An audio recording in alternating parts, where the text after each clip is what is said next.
Welcome to the Spokane City Council briefing session. Madam Clerk, would you please call the roll? Council President Biggs. Present. Councilmember Bingle. Present. Councilmember Cathcart. Present.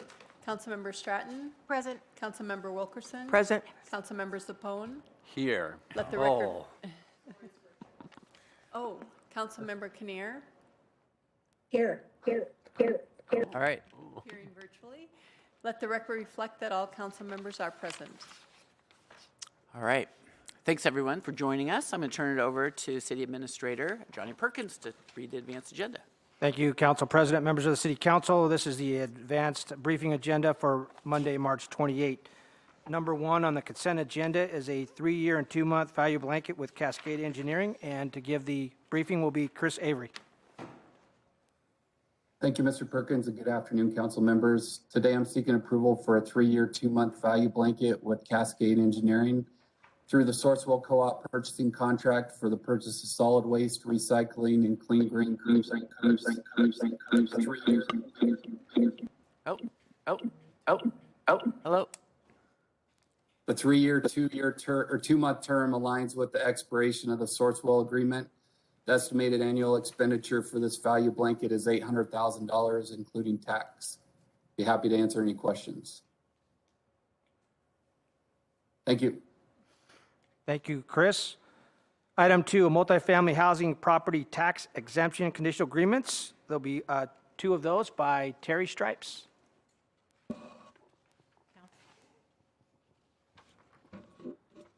Council, bear with me. Haven't done it this way yet. Learning.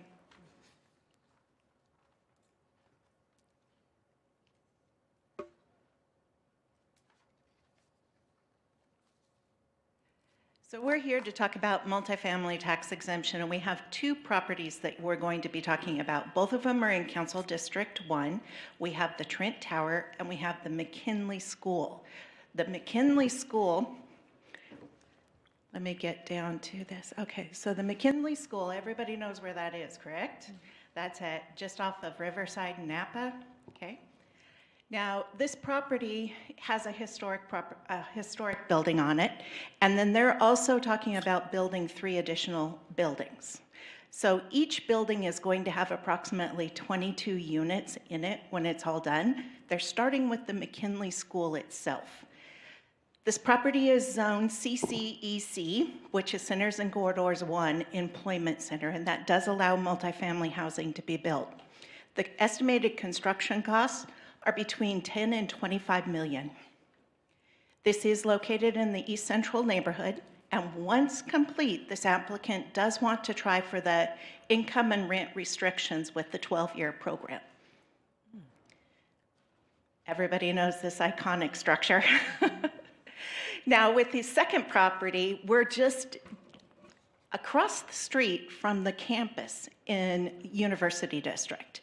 We've got 2 parcels here. Behind it is the Jensenberg. Now, this property, they're talking about doing a tower that's going to have 136 units over these 2 parcels. This is zoned downtown University District, so multifamily tax exemption and multifamily housing are allowed. The estimated construction costs are $45 million. It is also in the East Central neighborhood. And this property, they're talking about doing 8-year market rate. Not necessarily because their rents will be extra high, but they expressed the long-term income and rent restrictions and the annual qualifications for that are not something that would work well with their management, property management. So when we talk about infill, this is an infill project. Right there, right between all of those buildings is where they're talking about building this. So these are both conditional agreements that say, we're going to give you this agreement. If you build it within 3 years, then we'll finalize the project and your exemption will then begin. Any additional questions? Terry, just kind of on that, I know we're in the process of probably updating our MFTE this year. So are they essentially vested under the current program if they build it within 3 years? Correct. Okay.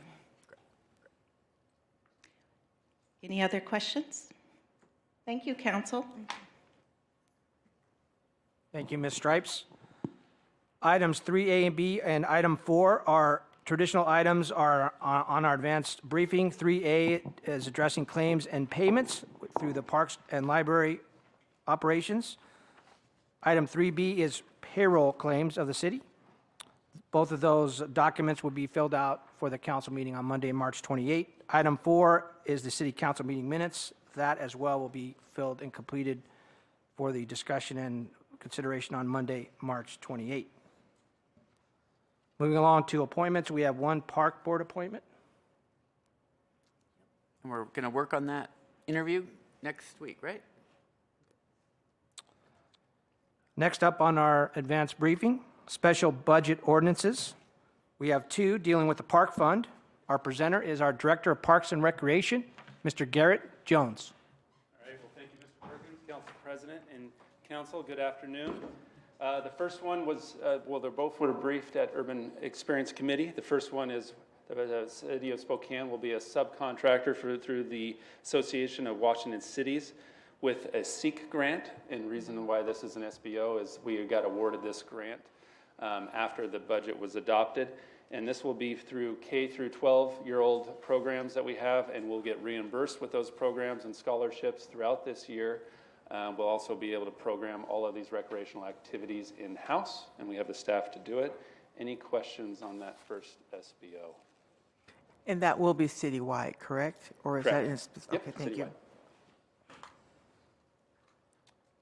All right, no questions there. The second SBO is for 1.3 million. Traditionally, in the park fund, what we call 1,400, we've traditionally had operating and capital come out of that same fund. We're working on mechanisms in future budgets, so we don't have to have it as an SBO, but we do have what we call a reserve fund is our 1950. We would like to transfer this year's capital funds of 1.3 into that reserve fund, so then we have more oversight and sustainability on our operating fund, and we don't intermix our capital funds with our operating costs. Any questions on that one?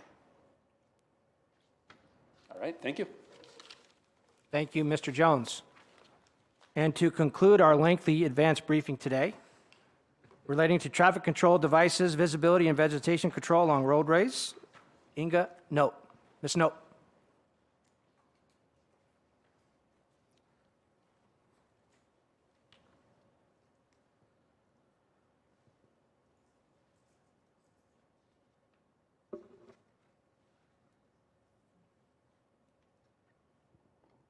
Can I use this one?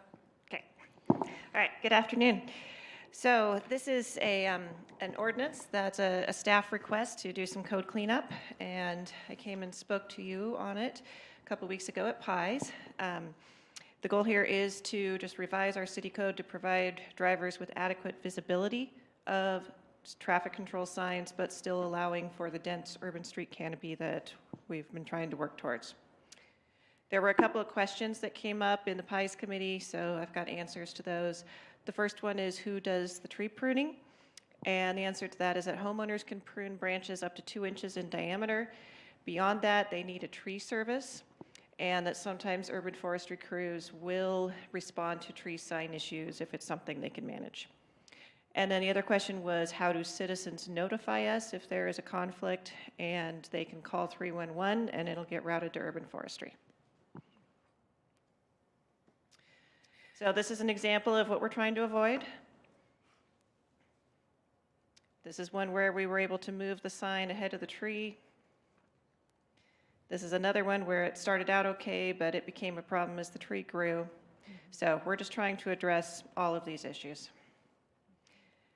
This is just the diagram showing you what the minimum visible distance looks like and the proposed distances that we want to put in the code, and the language that goes with it. We did make a minor tweak to it since you last saw it. I added 3 words in the middle of the paragraph. It now says, in most instances, the trunk of the tree is exempt, because we do, on occasion, have to remove a tree because the trunk is blocking something. And I think that's really it. So here's the schedule going forward. Question? So what, if a homeowner doesn't prune and it's blocking signage, what happens? I think it might get sent to code enforcement. I would have to check with urban forestry on that. So if, Garrett's still here? No. Okay. So, or what happens then if they prune with larger than 2-inch diameter branches? What's the penalty? I don't know that either. I tried to get urban forester here in case there were questions and they weren't available, so I'd have to check with them on that. Okay. I guess I have some concerns with putting all of this on homeowners, and we're not even going to let up on kind of the crazy idea that you have to pay somebody a lot of money to come and prune the tree for you. So I think if we can change that, certainly it makes a lot more sense. I think that part is already established in the code. No, I realize that. Okay. That's my concern, is that we're putting this new regulation on those homeowners, but we're also telling them, and you're going to have to hire a service to come out and do this. It could be thousands of dollars, you know, and I have some strong concerns putting that on homeowners. If the city's going to come out and do it on their behalf because it's blocking city signage, that would also be, I think, a good way around this. I think if I could just make one point on it, it's still happening right now, even without this code.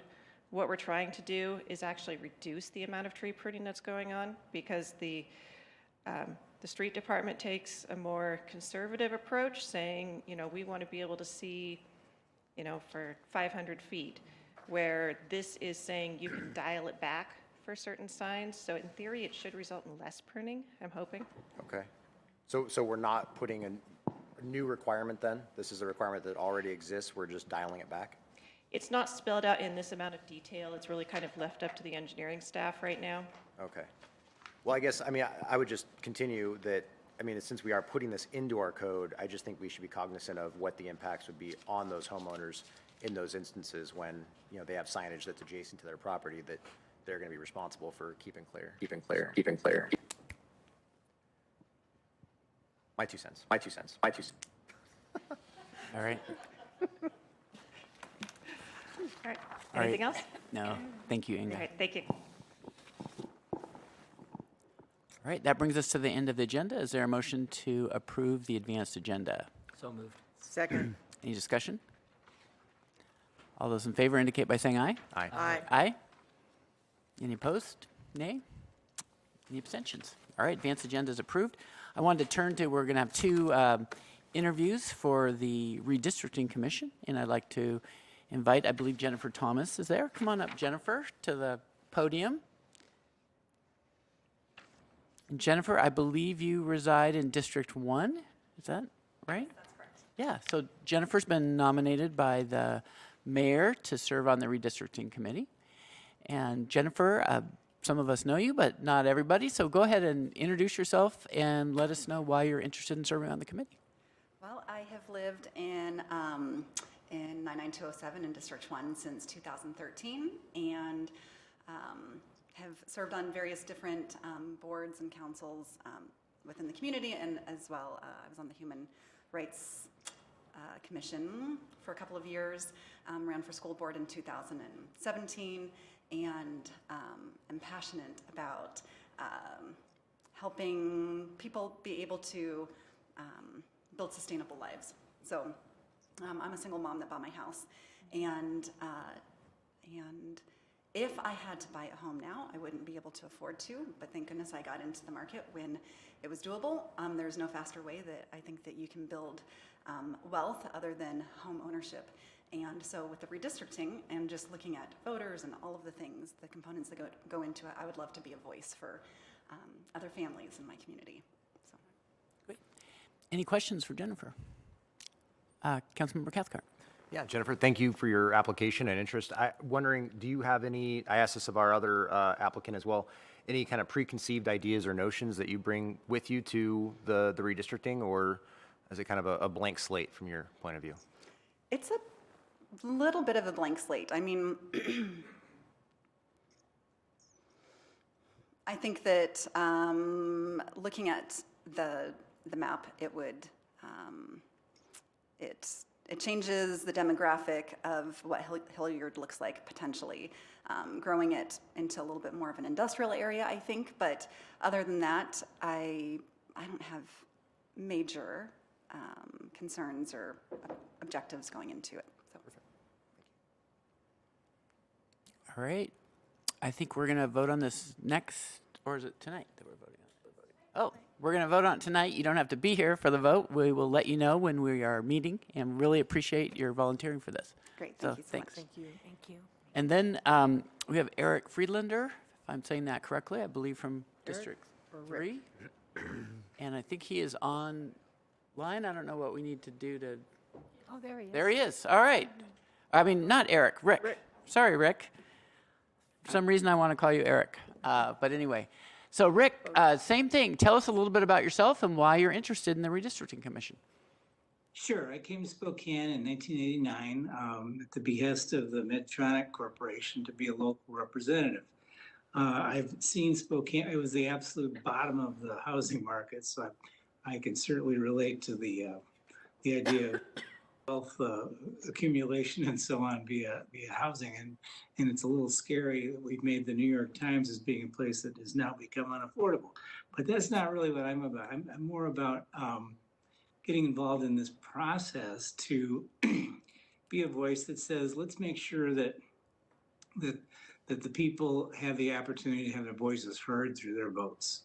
And I just don't want a situation where we are where in several legislatures throughout the country, an existing party is doing its darndest to stay in power by gerrymandering and kind of gaming the system to make sure that they can stay there.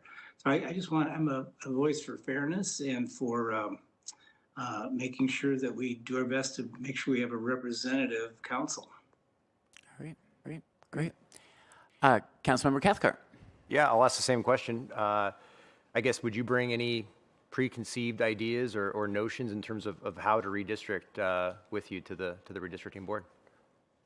No, I do not. I have I talked to Councilman Zappone a little bit about this, and he had some interesting ideas, but no, I think I want to take a look at all the information that's there, look at the maps that are available. You know, when we say make sure that it's a fair, the voices are heard. You know, we've got Republicans, we've got Democrats, we've got independents, we have people of color, we have people of Native origin.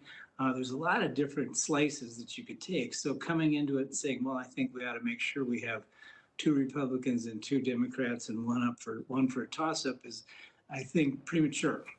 Because there's too many dimensions by which we could slice our very diverse population.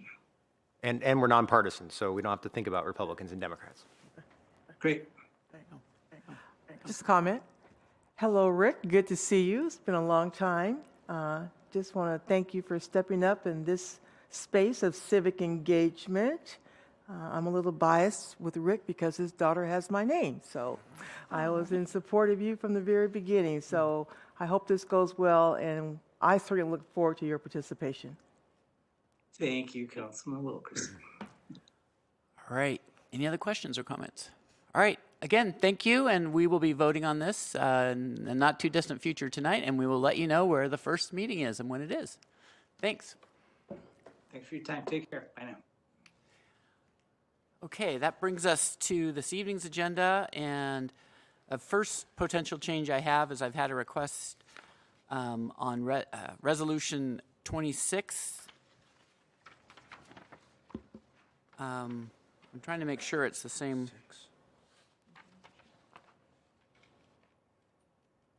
There was a request to defer. Is that the right one? Resolution Yes. 26? Okay. So there's a request from the administration to defer Resolution 26 to June 27th. Is there a motion to that effect? My concern is when Finance Tanya Wallace spoke, she said 3 to 5 months. So I'm just wondering if that is truly the time frame that they'll be able to accomplish this. I did chat with Tanya. Okay.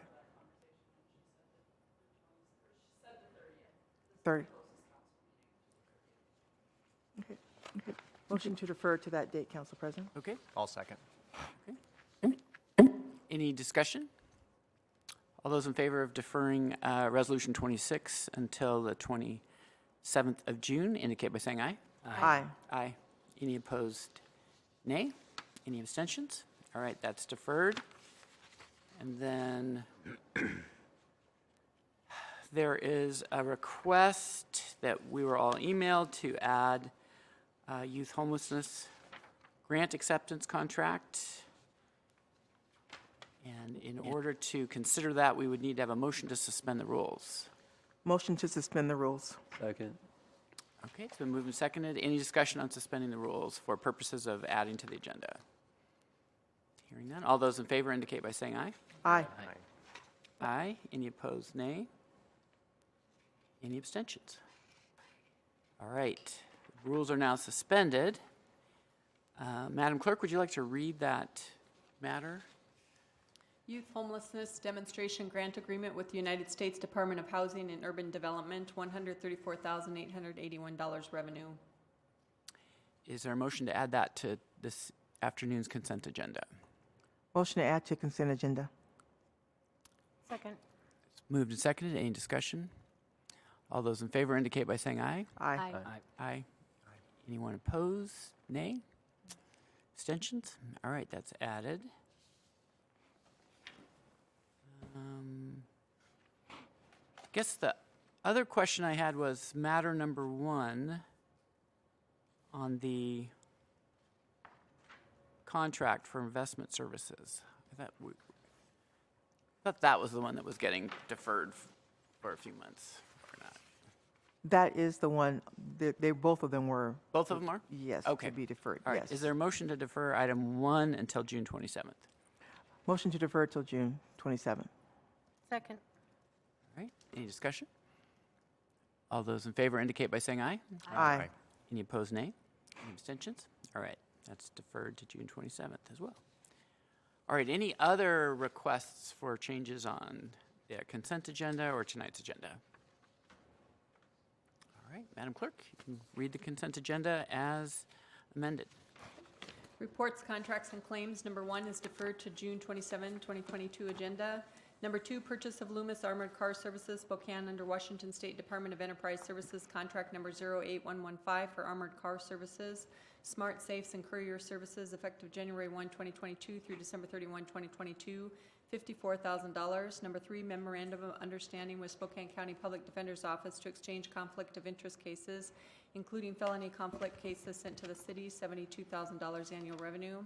Number 4, First Amendment to the developer agreement with the Falls LLC to include $200,000 in wastewater utility funds in exchange for specific placement of sewer infrastructure that benefits the city overall. Total contract amount, $500,000. Number 5, contract with 2 Point Solutions LLC, Incline Village, Nevada, selected via federal contract GSA-35F-025BA for professional services in support of Acela enhancements for the Planning Department from March 1, 2022 through February 28, 2023, not to exceed $100,000 annually. Number 6, report of the mayor of pending claims and payments of previously approved obligations, including those of Parks and Library through March 11, 2022. Total $11,521,247.45 with Parks and Library claims approved by the respective boards. Warrants excluding Parks and Library total $11,065,959.43.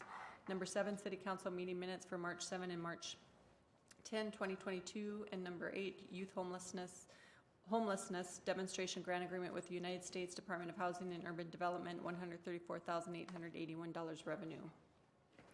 All those in favor of approving consent agenda as read indicate by saying aye. Aye. Any opposed, nay? Any abstentions? All right, that's approved.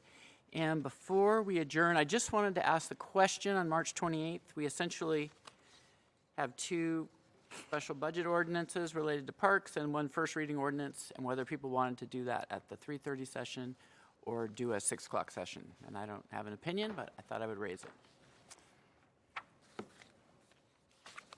I would advise a 3:30 session personally. With advance notice, people can still testify and have open forum. Is that a motion? Yes, yes it is. I'll second. All right, so it's been moved and seconded to move our legislative agenda to 3:30 on the 28th with full opportunity for testifying. Any discussion? All those in favor indicate by saying aye. Aye. Aye. Any opposed, nay? Nay. Okay, that passes 6-1. And with that, we are adjourned. We'll see everyone at 6 p.m.